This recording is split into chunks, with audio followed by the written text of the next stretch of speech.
మనం స్పష్టంగా చెప్పాల్సింది ఒకటే, ఎవరు దైవాన్ని వాళ్ళు ఆరాధించండి, మీ దేవుని మీరు ఆరాధించండి. మీరు ఇస్లాం అయితే ఇస్లాంని ఆరాధించండి, మీ ఎవరి ధర్మాన్ని వారు పాటించండి, కానీ మిగతా మతాలకు గౌరవం ఇవ్వండి. ఇఫ్ యు ఆర్ హిందూ, మీరు బాగా మీరు ఆరాధించుకోండి, ఇస్లాం గౌరవం ఇవ్వండి, క్రిస్టియానిటీ గౌరవం ఇవ్వండి, జైనిజం గౌరవం, ఏదానికైనా గౌరవం ఇవ్వండి. కానీ అలా గౌరవించుకున్న మత ఘర్షణకు అవకాశం ఉండదు. అది నిజమైన సెక్యులర్ భావన. అది మతాల ప్రస్తావన లేని సమాజానికి అది పునాది అవుద్ది. అంతేగాని నాకు చిరాకైంది ఏంటంటే అపీస్మెంట్ పాలిటిక్స్. నేను ఒక క్యాప్ పెట్టుకొని నేను ఇలా మాట్లాడితే నాకు ముస్లిం సోదరులు ఓటేస్తాను నమ్మను నేను బేసిక్. ఎందుకంటే అసలు అది తీసేద్దాం. అంటే ఈరోజు మనకి షాన్వాజ్ అనే ఒక ఆడబిడ్డ మన ఎక్కడ రాయలసీమ నుంచి ఎక్కడ కర్నూలు నుంచో ఉమానంలో చిక్కుకుపోతే ఆవిడే హిందూ కాదే, ఆవిడ హింసించింది కూడా అక్కడ లోకల్లో ఉండే ముస్లిం బిజినెస్ మ్యానే. మన అలాంటి లేదు మన సమాజంలో, మనం అలా చూపించాం. అందుకని ఈ అపీజ్మెంట్ పాలిటిక్స్ అనేది జనసేన తీసుకోదు. ఒక తప్పుని తప్పుగానే చెప్తుంది. ఒక హిందూ చేయండి, ముస్లిం చేయండి, క్రిస్టియన్ చేయండి, మీరు ఒక తప్పుని మీరు ఖచ్చితంగా ఈ తప్పుని చెప్పకపోతే తప్పు చేసిన వాళ్ళు అవుతారు. అందుకని appeasement politics is a big no for Janasena. నువ్వు నీ పరిమితుల్లో ఉండు, నేను నా పరిమితుల్లో ఉంటా. నాకు ఇష్టమైతే నేను ఈ మతాన్ని అర్థం చేసుకుంటాను, స్వీకరిస్తా. కానీ బలవంతంగా మార్చే హక్కు ఎవరికి లేదు.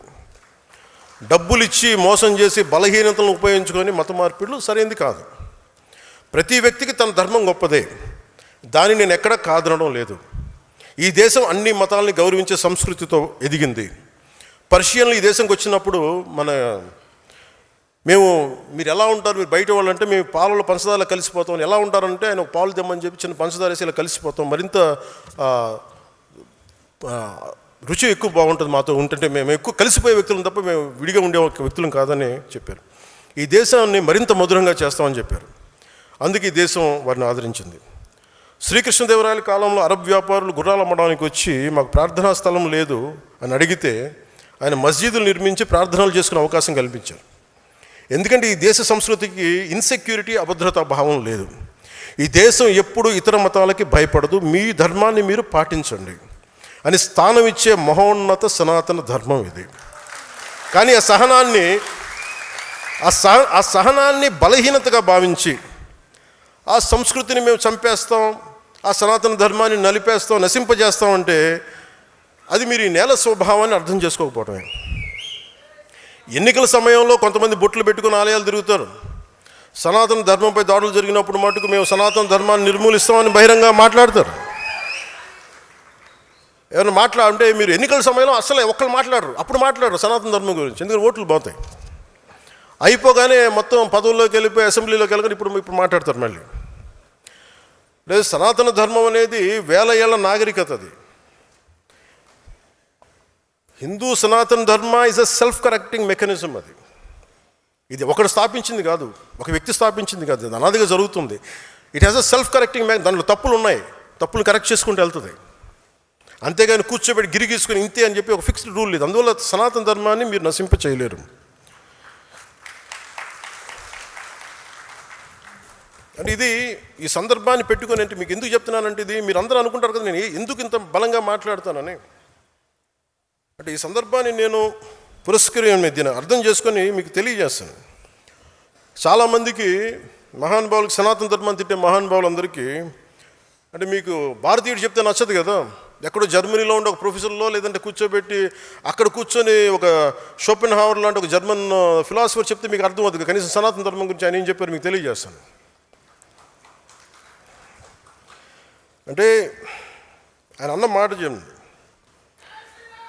the fruit of the highest Vedas, the fruit of the highest human knowledge and wisdom, the kernel of which has finally come to us in the Upanishads and as the greatest gift to the 19th century.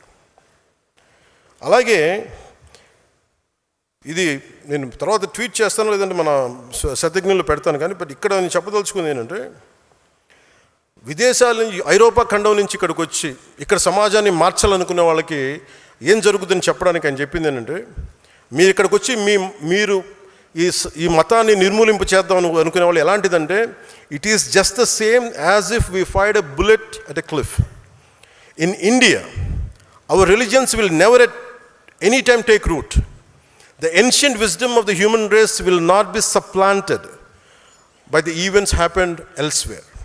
On the contrary, Indian wisdom flows back to Europe and will produce a fundamental change in our knowledge and thought. అంటే మీరు భారతదేశాన్ని మార్చేద్దామని చెప్పి మన భావజాలంతో పెడితే అది మనల్ని ఎలాంటిదంటే ఒక హిమాలయ శిఖరాన్ని చిన్నపాటి తుపాకీతో కొట్టినాడు. దానికి ఏమవుతుంది? దాని గ్రాండీర్ ముందు, దాని మ్యాగ్నానిటీ ముందు. అది ఏమి అవ్వకపోగా, అది మనల్ని మార్చకపోగా, అది మన భావాల్ని మార్చేస్తుంది. ఇది షోపెన్హావర్ చెప్పింది.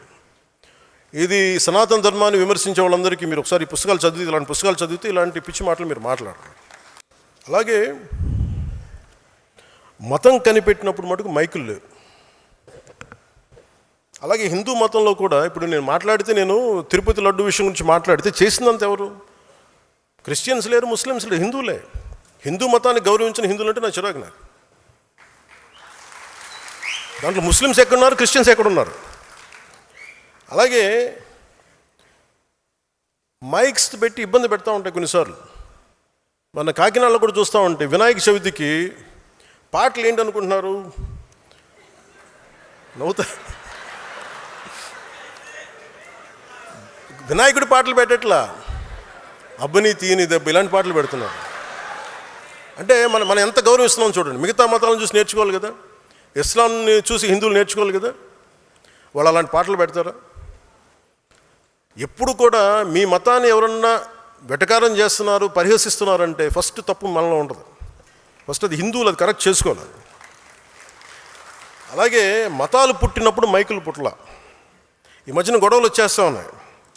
ఇలాంటి అవకాశాలు మీకు మీ మీ మీ బాధ్యతలు మీకు వస్తాయి, భవిష్యత్తులో వచ్చేస్తాయి. మీకు మైకులు పెట్టి పెద్ద పెద్ద సౌండ్ ఉన్నప్పుడు శబ్ద కాలుష్యం ఉంటుంది. ఇలాంటి అంశాలు వచ్చినప్పుడు గొడవలు పెట్టే వాళ్ళతోటి గొడవలు ఇచ్చి మీరు ప్రజలకు అర్థమయ్యేలా వివరించండి. కొన్నిసార్లు కోపాలు వస్తాయి, కోపతాపాలు ఉంటాయి, భయపడకుండా మాట్లాడండి. నేనైతే అలాగే మాట్లాడతాను.